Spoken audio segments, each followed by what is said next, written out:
Olá a todos e a todas. As negociações aqui na COP26 chegaram ao seu ponto mais crítico. Para o Brasil, o que está pegando é a questão do financiamento da transição econômica. O primeiro desafio é 100 bilhões. Se 100 bilhões foram prometidos, não foram cumpridos. Esse é um gigantesco desafio. E aí alguns países não têm aí a segurança de que se fechar um acordo aqui hoje, vai garantir que em 2023 ou 2024 chegue a 100 bilhões, porque foi prometido em 15, 100 bilhões em 20. Chegou-se em 21 para prometer 100 bilhões em 22, 23. E aí esse é um desafio. É um desafio que aquilo que foi prometido por responsabilidade comum, porém diferenciada, não foi cumprido, mas nós continuamos na direção de buscar um consenso. Outro desafio, onde você tem um recurso, quem deve acessar primeiro esse recurso e como garantir a aplicabilidade desse recurso. Outro gigantesco desafio, que ele seja de acesso fácil e execução ágil. Como faz isso? Como você garante que um país dê um recurso para um país que não tem estrutura para receber, não tem estrutura de execução de projeto, como o Brasil tem?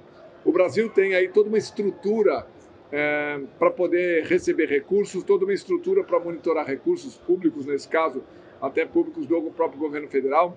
Você tem toda uma estrutura de execução de projetos com histórico que o Brasil sabe fazer. Como transferir e como que esses pequenos países que não conseguem acessar, acessem, mas que garantam a execução fácil para o dinheiro chegar no chão. Esse é um desafio. Para a sociedade civil, ainda há preocupação em relação à ambição dos países. A gente ainda está preocupado com alguns temas que a gente não viu tanto progresso quanto a gente gostaria de ver. Que temas são esses? A questão de ambição, né? A gente sabe que as NDCs que estão na mesa não colocam a gente numa trajetória para 1,5. Então a gente está longe de onde a gente deveria estar. Nesse rascunho de texto que saiu hoje, tem umas chamadas para os países reverem essas metas para 2030. É interessante, era mais interessante que fosse conectado com uma referência como 1,5 grau ou reduzir as emissões em 45%, e não está lá solto, mas está no texto. Se ficar, é uma vantagem, porque a discussão agora é o que fica e o que sai. Acho que o texto coloca tudo que é importante, de alguma forma ou de outra. Poderia ser mais explícito em alguns aspectos, mas a briga política é até onde a gente vai. Bom, enfim, o Brasil colocou uma NDC, né, que é a contribuição nacionalmente apropriada, na mesa, e que era uma NDC menos ambiciosa que a anterior de 2015. Isso foi bastante preocupante. Em dezembro a gente, né, falou muito nisso, e agora teve um anúncio aí informal de que eles iam aumentar a ambição de 43% para 50%. Isso empata com a NDC de 2015. Realmente não aumenta a ambição, que é o que o Acordo de Paris pede, né?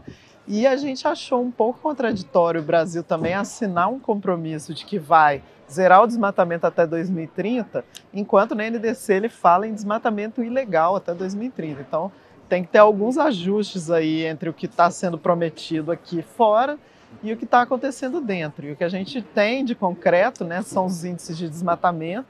A ciência não mente, os fatos não mentem. O desmatamento da Amazônia, que é a grande contribuição do Brasil para a agenda do clima, segue em rota de aumento, que é bastante triste, porque a gente teve, em algum momento, né, tivemos sucesso aí entre os anos de 2006 até 2012 e éramos muito reconhecidos por isso.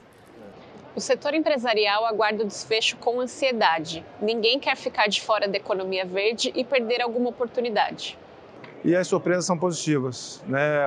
As agendas estão evoluindo, a gente tem tido aí diariamente relatos, reuniões ou relatos com os representantes das negociações do governo, e eu acho que as metas estabelecidas estão sendo bem agressivas, de forma positiva, falando do carbono, a redução do prazo de 2060 para 2050/48 é super positiva. A questão do gás metano, super importante, das florestas. E, para mim, o mais importante, que vale muito para o setor e para toda a sociedade, é a questão da Amazônia, que é o desmatamento, né? Que é um compromisso do governo de reduzir até chegar no limite em 2028, de acabar aí com o desmatamento na Amazônia, que é um marco fundamental para o mundo, não só para o governo. O Brasil tem ainda essa vantagem comparativa. Precisamos continuar investindo no uso de energia renovável.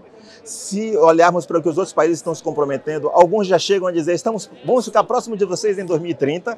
Então, se nós não continuarmos nosso movimento de redução de emissões, inclusive na matriz energética, essa vantagem poderá se reverter. Então, nós entendemos que precisamos continuar nos movimentar para continuar na frente. E aí sim, continuando na frente, o Brasil manterá a sua vantagem comparativa. E vamos ao resumo do que aconteceu hoje.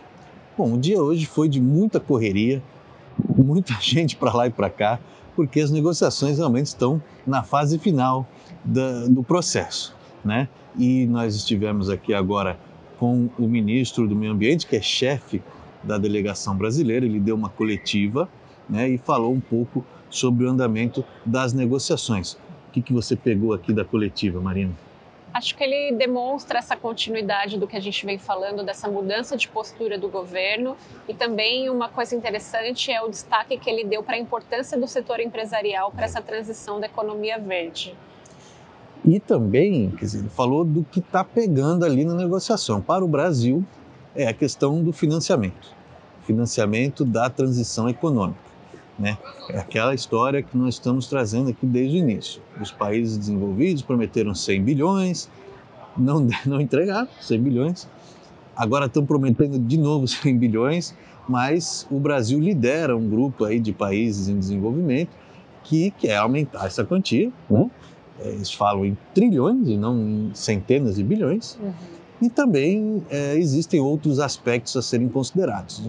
O ministro colocou que é o aspecto de como fazer essa transferência, ou seja, que mecanismos você vai usar para fazer essa transferência, como você vai garantir que esses recursos, que haja uma estrutura para aplicar esses recursos, e tudo gira em torno, da parte dos países desenvolvidos, da credibilidade do Brasil, que foi arranhada, né, em função das políticas ambientais do governo, e também do fato do governo ter vindo na COP passada e ter feito um papel não muito construtivo. Agora, isso mudou, parece que o Brasil está recuperando, de certa forma, a credibilidade. Mas nós vamos saber tudo isso amanhã, né? Caso tenha um acordo final amanhã, né? Pode ser que isso se estenda por mais alguns dias. Exatamente. Pode ser não, estou quase certeza que vai se estender, mas tudo bem. Está marcado para amanhã, não vai ser amanhã, mas nós vamos ficar sabendo. E foi isso. É isso, a gente volta amanhã sabendo se tem algum acordo ou não. Lembrando que essa é uma parceria da Exame com a Rede Brasil do Pacto Global. Até a próxima. Até.